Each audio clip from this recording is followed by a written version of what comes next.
Olá pessoal, sejam todos bem-vindos. Estamos na aula de número 016. Eu sou o professor Carlos Alberto Stechman e nós vamos ver os conceitos iniciais da mecânica clássica, trabalhando com vetores e sua cinemática, composição de movimentos, um pouco de trigonometria e o lançamento não vertical, no caso um lançamento oblíquo. Vou resolver também ainda neste vídeo exercícios do concurso da Petrobras. Então vamos lá? Antes de começar a cinemática vetorial, é necessário a gente entender o que vem a ser as grandezas escalares. As grandezas escalares são aquelas que você, apenas dizendo o número, a intensidade ou o módulo, nós definimos completamente a grandeza. No caso de área, é uma grandeza escalar. No caso da área, se eu falar que a área é 8 metros quadrados, eu já falei tudo sobre a área. Eu não preciso dizer mais nada. Então, a área é comprimento vezes largura, no caso de um retângulo. E se eu falar 8 metros quadrados, falei tudo sobre ela. No caso de volume, se eu definir que o volume é 1 metro cúbico, eu já falei tudo sobre o volume. Ou seja, basta indicar o valor da intensidade ou módulo. A gente chama esse número de intensidade ou módulo. Nós temos que 21 graus Celsius é um valor de temperatura, muitas vezes chamado de θ, essa temperatura. E falando o número, você já falou tudo sobre ela. No caso da energia, ela é medida em joules. Por exemplo, 2 joules, você já falou tudo sobre a grandeza. A massa é medida em quilogramas, o tempo medido em segundos. Nós podemos medir a massa em toneladas ou em gramas, o tempo em horas, mas no Sistema Internacional de Unidades, as unidades são essas, metro, quilograma e segundo. Agora nós vamos ver o que vem a ser as grandezas vetoriais. As grandezas vetoriais são aquelas que não basta dizer o número. Então, se você num exercício de prova coloca que a velocidade do móvel é 2 metros por segundo, só falando isso vai ficar faltando coisas. Você precisa dizer o número, que é a intensidade ou módulo, e mais duas coisas que estão faltando, que é a direção e o sentido. Nesse caso, para definir a grandeza completamente, a gente precisa do módulo, que é a intensidade, o valor numérico da grandeza, a direção, que no caso pode ser horizontal, vertical ou inclinada, e também o sentido, que pode ser para cima, para baixo, para a esquerda ou para a direita. Então, essas grandezas vetoriais e escalares, elas compõem o estudo da mecânica inicial. Então, você tem que saber o que vem a ser grandeza escalar, que é aquela que só admite um número já definitivamente já explica tudo sobre a grandeza, bem como uma grandeza vetorial que a gente costuma pôr uma flecha em cima. Velocidade, força, por exemplo, peso. Esses tipos são grandezas vetoriais. Então, a velocidade ela é representada em geral pela letra V e tem uma flechinha em cima. Então, ela é um número no Sistema Internacional metros por segundo. A aceleração, A, ela também é medida no Sistema Internacional em metros por segundo ao quadrado. Então, ela é um número, a posição é medida em metros, a força é medida em newtons, o torque a gente vai ver também, que é um produto vetorial, ele é representado pela letra tal, o peso é representado pela letra P, ele vale mg. Existem outras grandezas vetoriais também que a gente vai estudar ao longo do curso, que é o empuxo, o campo elétrico e o campo magnético. Como que a gente faz, por exemplo, para calcular a força que puxa um bloco? Ou como que a gente faz quando a gente tem uma polia com 2 blocos na vertical e um puxando para esquerda, sendo puxado para a esquerda. E aqui também uma mesa com 3 blocos e 2 polias. Como que a gente faz a soma vetorial? Que pode ser feito através deste modo aqui, que é a soma de um polígono, ou a gente pode fazer desse jeito aqui, que também a gente vai ver, tá? O fim de um vetor começa o outro, o fim de um vetor começa o outro, e eles mantêm daqui para cá a mesma inclinação e tamanho. Então, aí você calcula a resultante através desta soma vetorial, unindo a extremidade do vetor de início e a ponta da flecha da resultante vai ser a ponta final do último vetor. Então, esse dá o vetor resultante. Esse é um jeito de trabalhar, além da regra do polígono, que é dada por esse modo aqui de fazer. Tá? Fechando um polígono. Muito bem, agora nós vamos trabalhar com o exercício número 1, em que você quer calcular o deslocamento. O deslocamento simplesmente é o tamanho da distância PQ. Quanto vale essa distância a gente chama de deslocamento. Se você sai do ponto P, vai até a China e volta até aqui esse ponto Q, o deslocamento é diferente de distância percorrida. Na verdade, a distância percorrida é tudo isso que você percorreu, mas o deslocamento, na verdade, é esse trecho que você andou. Então, embora a pessoa pode ter percorrido uma distância bastante grande, o quanto ela se deslocou da posição P? Ela se deslocou a distância PQ. Se você sabe que cada tracinho desse, seja vertical ou horizontal, ele mede 100 metros, como que eu calculo a distância PQ? É essa distância que o problema pede para a gente calcular. O PQ ao quadrado, que é a hipotenusa ao quadrado, essa distância que ele quer que a gente calcule, ele na verdade é 300 ao quadrado mais 400 ao quadrado. Tudo isso a hipotenusa ao quadrado. 400 ao quadrado. Todo mundo ao quadrado. Isto que é o teorema de Pitágoras. Agora, como que você vai fazer essa conta? Você tem que seguir os meus passos. Você pode fazer 300 vezes 300, 4 zeros, vai ficar muito zero aí. E como que eu elevo ao quadrado? Não é o quadrado primeiro, mais 2 vezes o primeiro e o segundo, nada disso. O PQ ao quadrado, ele é calculado assim. Você pega esse ao quadrado e esse ao quadrado. Da mesma maneira, o 4 ao quadrado e o 10 ao quadrado. O 10 à quarta eu coloco em evidência e somo 9 mais 16. Então, na verdade, realizar 16 mais 9, que dá 25, vezes 10 à quarta. Muito bem, então eu descobri que PQ ao quadrado, olha como é que ficou simples a conta. PQ ao quadrado é 25 vezes 10 à quarta. Isso implica que PQ, eu jogo o quadrado para o outro lado na forma de raiz. Isso vai ficar a raiz quadrada de 25, que é 5, vezes a raiz quadrada de 10 à quarta, que é 10 a 2. Eu pego a metade. Muito bem. 5 vezes 10 ao quadrado, isso é 500. 500 metros é a resposta. Nós vamos realizar aqui 3 exercícios neste vídeo, 3 exercícios da Petrobras, do concurso da Petrobras. Agora eu vou pedir para você paciência, porque o vídeo vai ficar um pouco longo, né? Então, para que você não adiante o vídeo e a gente consiga fazer passo a passo, entendeu? Como que faz cada um desses exercícios. Bom, nós temos o gabarito, então essa questão vai da letra C, na verdade H sobre lambda, né, que é a resposta. O físico Max Planck, ele fez uma relação entre a equação de Einstein, mc², dado por Einstein, né, ele postulou que a energia do fóton é hν, é múltiplos da frequência. Essa foi a teoria de Planck.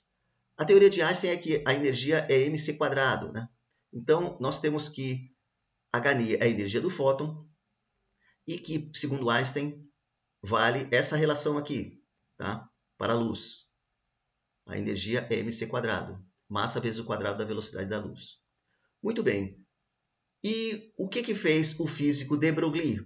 Nós temos aqui o que fala que fez o físico de Broglie. Ele juntou a teoria de Planck com a teoria de Einstein, igualou as duas energias. A energia do Einstein, mc², com a energia de Planck, hν. Resultando nesta equação aqui, nesta igualdade, que mc² é igual a hν. Existe uma outra coisa também que é ensinada no ensino médio, que vê a lambda-f, né? Só que no ensino superior, o f, que é a frequência, ele não é chamado da letra f. Ele é representado pela letra ni. Então, nós temos duas equações aqui inicialmente colocadas, que é esta equação que relaciona as duas energias, a energia de Einstein com a energia de Planck, mc² é igual a hν, e que a velocidade da luz é lambda-ni. O momento linear do fóton. Em física quântica, nós não chamamos o momento de Q, a gente chama o momento de P. Então, nós vamos trabalhar escrevendo que o momento é massa vezes velocidade. Para o caso da velocidade da luz, a velocidade não é v, a velocidade da luz é c. Então, nós temos que chamar a velocidade da luz de c.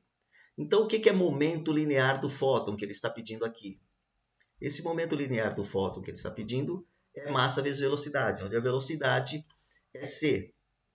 Agora eu vou tentar chegar nessa expressão aqui, neste resultado, que é o momento linear do fóton, que é H sobre lambda. Eu vou fazer o seguinte, eu vou multiplicar por C em cima e embaixo, então vai ficar mc², multipliquei por C em cima, e agora vou multiplicar por C embaixo, para fazer aparecer o mc². Agora, no lugar de mc², eu posso jogar H vezes ni. Então, o que é a energia, segundo Einstein? É a energia do próprio Planck, hν, dividido por C. Mas, se eu tenho essa expressão aqui, eu posso também escrever. Então, onde tem ni dividido por C, que é esse cara aqui, eu vou escrever 1 sobre lambda. E o problema acabou. Muito bem. E a resposta, portanto, que P é H sobre lambda. Portanto, a resposta é letra C. Bom, esse exercício já é mais ensino médio, né? Muito conhecido do ensino médio.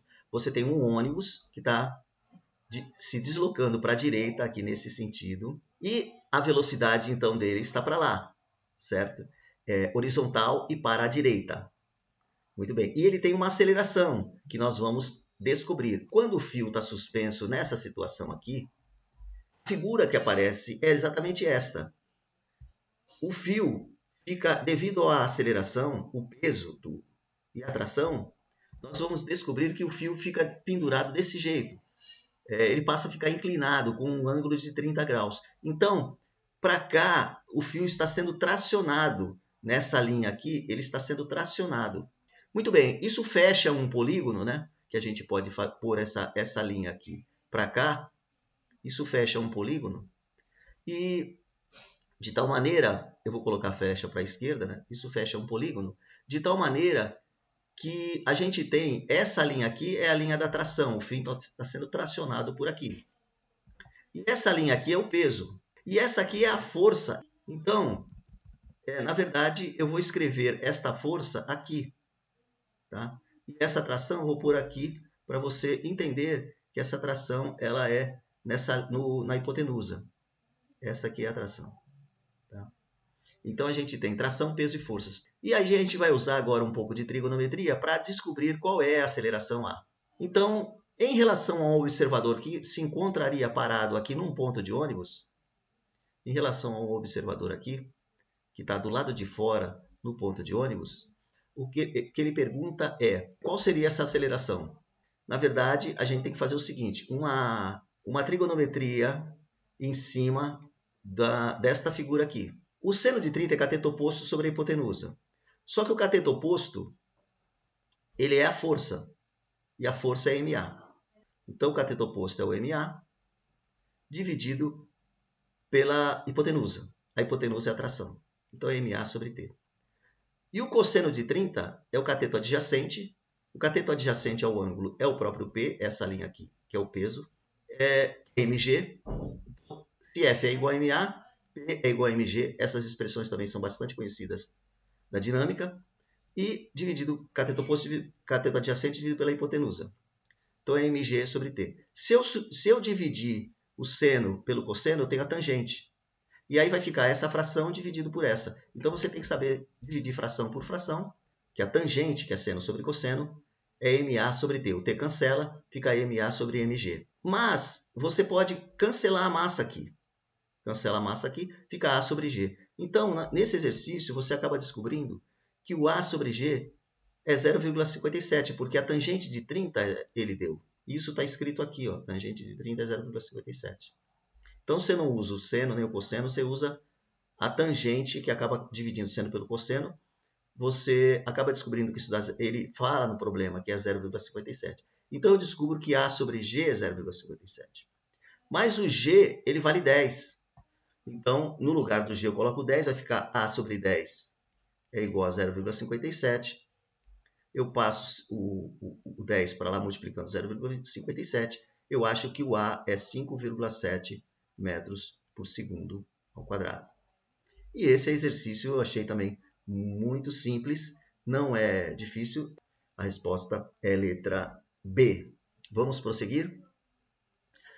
O exercício de número 51, ele fala o seguinte, você tem um bloco que está parado aqui.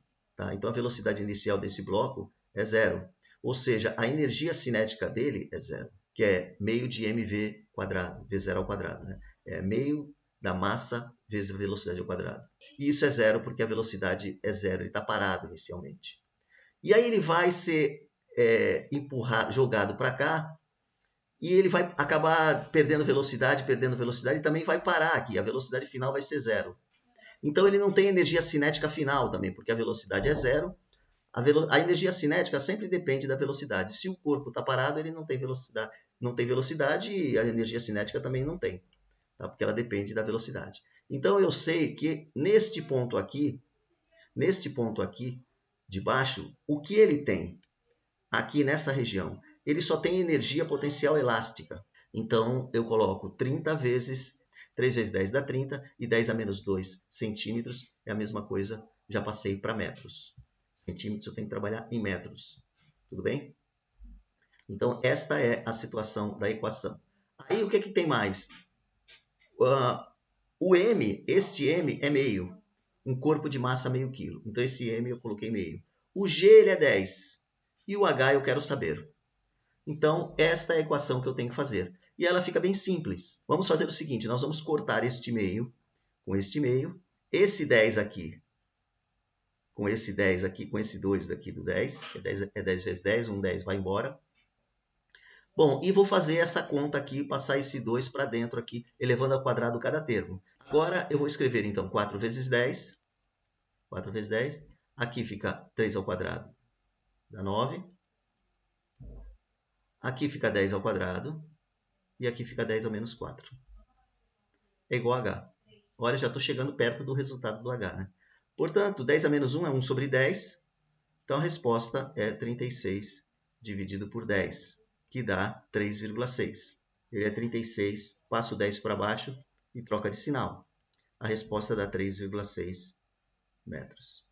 Este plano inclinado tem que ter 3,6 metros para que o corpo seja desacelerado e chegue aqui em cima e pare. 51, letra D. Aqui eu vou deixar para vocês esse exercício, vou resolver numa outra oportunidade, que também envolve semelhança de triângulos. Você tem que fazer coisas desse tipo, semelhanças de triângulos. Tá? E nós vamos trabalhar com isso num outro momento. Eu espero que você tenha gostado dessa aula, ela envolve muitos detalhes, né, de bloco em plano inclinado. E nós vamos trabalhar na próxima aula, na aula de número 017, envolvendo equações trigonométricas. Então é importante a gente reforçar essas questões de envolvendo seno, cosseno, tangente. Então, vou deixar aqui um abraço a todos, se inscrevam no canal, dê o seu like no vídeo, um abraço a todos e até mais.